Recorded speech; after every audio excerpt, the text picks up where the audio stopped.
Myself, C. Manuel, Assistant Professor, Electrical and Electronics Engineering. In Sedu Institute, I am working in Sedu Institute of Technology. I am going to present the hybrid energy usage in both residential and e-vehicle charging stations. Nowadays, we are using hybrid energies. For that, when we move to the hybrid energy, we have to balance the grid. We have to balance the grid.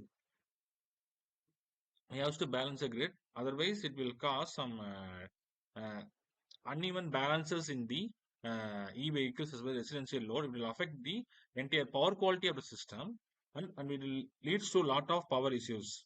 So that and present energy demand and environmental crisis, we have moved to the era of electric vehicles and renewable systems. However, EV charging activities and some all know that some energy from renewable energy generations such as solar, wind power are always intermittent. Intermittent means it is not available throughout the time period. It will available high in some other time and low in some other time. So it is volatile in nature as well as intermittent. So that we need energy management system for optimizing the use of electric power in a smart grid with distributed generation and the electric vehicle charging stations. So that when we move to the optimization, we need optimization algorithms. There are many algorithms are described, but we need optimization algorithms to have efficient power quality issues.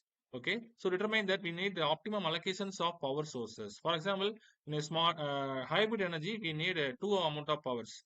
We have the PV power, wind power, and a normal grid connected. So we need allocations of power sources and charging schedule of EVs and energy management strategies. So energy management play a vital role in hybrid renewable energy systems.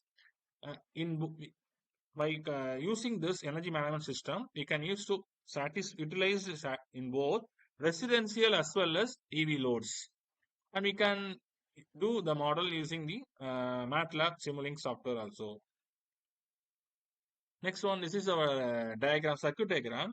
It deals with PV plant and battery storage. Battery we used to store the charging currents, charges, and the EV charging stations.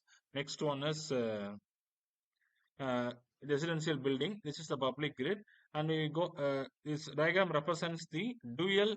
Uh, this diagram represents the dual power of dual power. How we can able to here we are going for the energy management system.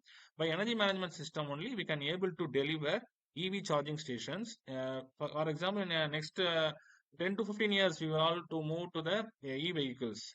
And e-vehicles means it will deal with in a shopping mall, in commercial places, in own house itself. We can use renewable energy resources so that we can to balance the small grid. For that, we need optimization methods with AI techniques. That is, there are a lot of variety AI techniques. That is, ant swarm algorithm, particle swarm algorithm techniques, ant colony optimization techniques. By using these methods, we can uh, able to have the energy management due to uncertainty of the low demand fluctuations. As we all know that in basic electrical power systems, we know that load curve and duration curve. Load curve, it will, when we draw for 24 hours, we have peak load, base load, as well as moderate load, so that it will changes with respect to 24 hours time. So we have to maintain the uh, system efficiency in any types of load parameters, so that we have use uh, energy management system scheme in futures. So my scope is that is we can use renewable energy sources, energy storage systems, smart grid integrations, EV charging infrastructures, economic analysis. All systems should be in an economic manner. It should not affect our cost also. So economic analysis and environmental impact. Environmental also play a vital role. It will not affect the environmentals also. So by considering this, we can able to deliver the good quality power. Thank you.